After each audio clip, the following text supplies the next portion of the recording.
बच्चों, हमने पिछली कक्षा में उपसर्ग किया था और उसका अभ्यास भी किया था। आज हम इस कक्षा में प्रत्यय कर रहे हैं। प्रत्यय होता क्या है? इसे इंग्लिश में सफिक्स कहते हैं, क्योंकि यह पीछे लगने का काम करता है, अर्थात परिभाषा को जाने और समझे।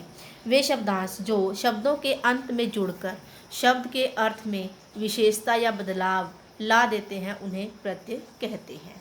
उपसर्ग हमने पढ़ा था, वो आगे जुड़ते थे, किसी भी मूल शब्द में वो आगे जुड़ते थे। लेकिन प्रत्यय है जो वो पीछे जुड़ते हैं, मतलब कोई हमारे पास शब्द होगा, उसके अंदर ही प्रत्यय जुड़ेगा, और ये कोई शब्द नहीं होगा, ये एक शब्दांश होगा। शब्दांश मीन्स होता है किसी भी शब्द का अंश, हिस्सा। ठीक है, तो देखें, ये हमारी परिभाषा है। तो आगे हम उदाहरणों के माध्यम से इसे समझते हैं। पर्वत, पर्वत हम किसी भी पहाड़ को बोलते हैं। जब हमने इसमें ईय प्रत्यय लगाया तो ये बन गया पर्वतीय। अब हम इस पर्वतीय शब्द से पहाड़ से संबंधित जो जानकारी है उसको हम यहाँ पर बता दे सकते हैं। जैसे पर्वतीय स्थान, पर्वतीय झलक है जो अच्छी दिखाई दे रही है। अब ये पर्वत शब्द है ना, जो पहाड़ के लिए प्रयोग ना हो करके ये उससे संबंधित सभी के लिए प्रयोग होगा जो पहाड़ से जुड़ा हुआ होगा। वैसे ही कीमत, कीमत का मतलब होता है मूल्य, मतलब किसी वस्तु की क्या कीमत है। अब हमने इसमें जो ती प्रत्यय है, जो ये ई प्रत्यय जुड़ेगा, इसमें ई प्रत्यय जोड़ा है तो इसमें बन गया ये कीमती। अब कीमती हो गया मूल्यवान। अब हम ये कीमत है ना, किसी एक वस्तु की नहीं है, ये किसी के लिए भी हम प्रयोग कर सकते हैं कि आजकल ये वस्तु है जो बहुत कीमती है। अब हम उसके मोल के बारे में बात नहीं कर रहे हैं, तो इसने कीमत प्लस ई, कीमती। आगे लेख, लिखा हुआ, गद्य कुछ भी लिखा हुआ, तो हमने इसमें इत प्रत्यय जोड़ा तो बन गया लिखित। लिखित, लिखा हुआ, किसी के द्वारा लिखा हुआ। प्रतिभा, बुद्धि, तो हमने यहाँ पर प्रतिभा का मतलब होता है बुद्धि, हमने इसमें शब्द जोड़ दिया, जो शब्दांश है वो प्रत्यय है वो जोड़ा वान, तो अब ये शब्द बन गया एक नया प्रतिभावान। अब हम प्रतिभावान किसी विशेष व्यक्ति के लिए प्रयोग करेंगे। प्रतिभा तो सभी के अंदर होती है, लेकिन हमने प्रतिभावान शब्द जब बोला है वो किसी खास के लिए है, मतलब कोई ऐसा व्यक्ति है जो बुद्धि से संपन्न है, जिसके अंदर बहुत अधिक बुद्धि है, हमने ये शब्द उसके लिए प्रयोग किया है। तो यहाँ तक सभी को समझ में आ गया होगा कि प्रत्यय को किस तरीके से जोड़ा जाता है। आगे देखिए, इसमें कुछ और उदाहरणों से समझते हैं। आगे है इसके प्रत्यय है जो इसके भेद है जो वो कितने होते हैं, कितने प्रकार के होते हैं। तो प्रत्यय के मुख्यतः दो प्रकार होते हैं, इसके दो टाइप होते हैं, जानते हैं। पहला कौन सा है? कृत प्रत्यय। कृत प्रत्यय का मतलब क्या होता है? क्रिया के मूल धातु से जुड़कर संज्ञा या विशेषण बनाने वाले प्रत्यय कृत प्रत्यय कहलाते हैं। हमने प्रत्यय पढ़ा था कि किसी भी शब्द में जुड़ेगा, लेकिन अब जो ये कृत प्रत्यय है उसका अर्थ यह है कि यह प्रत्यय सिर्फ क्रिया में ही जुड़ेगा। खाना, पीना, सोना, ये सारी क्रियाएं ही हैं, इन्हीं में जुड़ेगा, और फिर जुड़ने के बाद संज्ञा या विशेषण है जो वो बन जाएंगे। जैसे पढ़ शब्द है हमारा, पढ़ है जो वो मूल धातु है, ठीक है। तो यहाँ पर क्या होगा, जो हमारा ये क्रिया बनी है वो पढ़ से ही बनी है, पढ़ना। अब हमारे पास जो मूल धातु है पढ़, उसके अंदर ये प्रत्यय जुड़ेगा, फिर जुड़ने के बाद ये या तो संज्ञा बनेगा या विशेषण बनेगा, लेकिन जुड़ेगा प्रत्यय मूल धातु में, क्रिया की मूल धातु में क्रिया होगी पढ़ना, लिखना, लेकिन वो बने किससे हैं? वो होती है हमारी मूल धातु, मतलब जिनका कोई अपना रूप है वो बदलता नहीं। पढ़ शब्द है ना, इसको पढ़ाई, पढ़ना, पढ़वाई, किसी में भी आप परिवर्तित कर दो, लेकिन पढ़ शब्द है जो वो एज इट इज रहेगा, उसमें कोई बदलाव नहीं आएगा। तो ये जो नया बदलने वाला शब्द है ये हमारा होता है मूल धातु, ये हमारी मूल धातु कहलाती है। अब जो ये कृत प्रत्यय हैं वो सारे के सारे मूल धातु में ही जुड़ेंगे। उदाहरणों के माध्यम से समझते हैं कि हिंदी में कृत प्रत्यय है जो वो कितने किस प्रकार से जोड़े जाते हैं।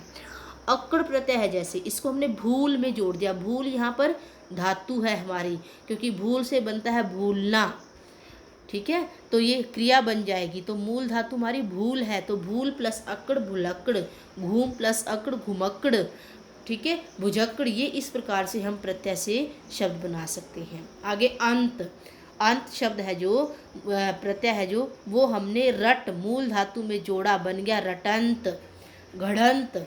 वैसे ही हमारा आई प्रत्यय है जो हमने जोड़ा चढ़ मूल धातु में, बन गया चढ़ाई, बड़ में जोड़ा बड़ाई, लिख में जोड़ा लिखाई। तो इस प्रकार से नए नए शब्दों का निर्माण हमारे पास होता रहेगा। आँख, आँख प्रत्यय को हमने जोड़ा तैर शब्द में, तैर से बनता है तैरना, तैराकी, तैर से ही बनते हैं ये सारे शब्द। तो मतलब तैर यहाँ पर एक मूल शब्द है, तैरना, ठीक है। तो इसमें आँख प्रत्यय जोड़ा तैराक, चाल में जोड़ा चालाक, तो इससे हमारे नया शब्द बन गया आन। आन जो प्रत्यय है उसको हमने जोड़ा कट कटान, चाल चालान, उड़ उड़ान। आवट, आवट हमारा प्रत्यय है, हमने इसमें गिर मूल धातु में जोड़ा गिरावट, बनावट, बुनावट। इस तरीके से नए शब्द बनने शुरू हो गए। तो ये हिंदी के हमारे कृत प्रत्यय हैं जो मूल धातु में जुड़ते हैं।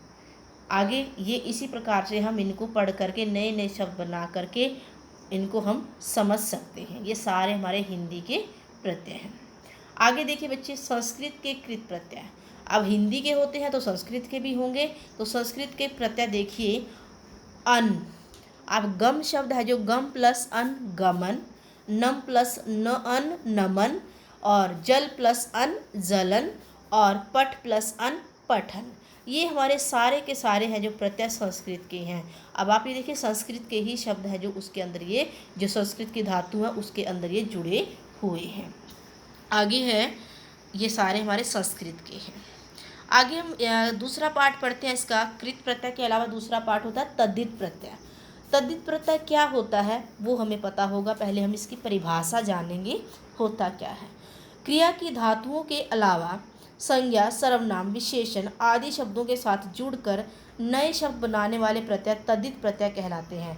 इस कोटि के प्रत्यय दो प्रकार के होते हैं। अब जरा ध्यान से देखें तद्धित प्रत्यय क्या होगा।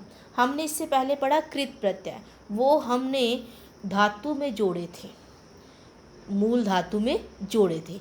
अब हमारे पास जो तद्धित प्रत्यय है बच्चे, वो हमारी क्रिया की धातुओं के अलावा, मतलब इसको हम क्रिया की धातुओं में नहीं जोड़ेंगे, इसको हम संज्ञा, सर्वनाम, विशेषण इन शब्दों के साथ जोड़ेंगे। कृत प्रत्यय में हमने मूल धातु में प्रत्यय जोड़ करके संज्ञा सर्वनाम बनाए थे, लेकिन तद्धित प्रत्यय में हम मूल धातु का प्रयोग नहीं करेंगे। इस प्रत्यय को हम संज्ञा, सर्वनाम, विशेषण में जोड़ेंगे। कैसे जोड़ेंगे आइए वो उदाहरणों के माध्यम से जानते हैं। जैसे महंगा प्लस आई महंगाई, जोश प्लस ईला जोशीला, कथा प्लस कार कथाकार, छोटा प्लस पन छुटपन। तो इस तरीके से ये हमारे पास जो है संज्ञा, सर्वनाम, विशेषण है, इन्हीं के अंदर हमने प्रत्यय को जोड़ा और एक नया शब्द हमारे पास आ गया। ये होते हैं तद्धित प्रत्यय। आगे देखिए थोड़े और उदाहरण हम देख लेते हैं। आलू, श्रद्धा प्लस आलू श्रद्धालु, दया प्लस आलू दयालु, और कृपा प्लस आलू कृपालु।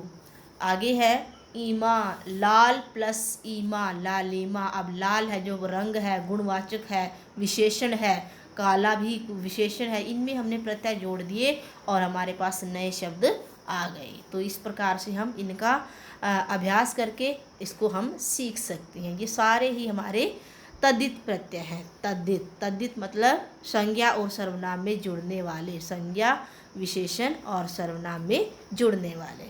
आगे इसमें हम हमारे पास कुछ उदाहरण हैं। निम्नलिखित शब्दों से मूल शब्द और प्रत्यय पृथक कीजिए। पृथक का मतलब होता है अलग करना, मतलब इसमें से मूल शब्द को और प्रत्यय को अलग करना है। तो हम अलग करके देखेंगे, इनको अभ्यास हम अवश्य करेंगे, क्योंकि जितना हम अभ्यास करेंगे ना उतना ही हमें ये याद होता जाएगा और हमें इसको अलग करना है जो आ जाएगा। अब कुछ उदाहरण मैं आपको करके दिखाती हूँ, बाकी फिर आप खुद करके देख लेना तो समझ में आएगा, तो आसानी से आप आराम से कर सकते हो। औद्योगिक, उद्योग प्लस इक, क्रोधित, क्रोध प्लस इक, और पढ़ाकू, पढ़ प्लस आकू, और लिखावट, लिख प्लस आवट लिखावट। आर्थिक अर्थ प्लस इक आर्थिक। और प्रसन्नता प्रसन्न प्लस ता प्रसन्नता।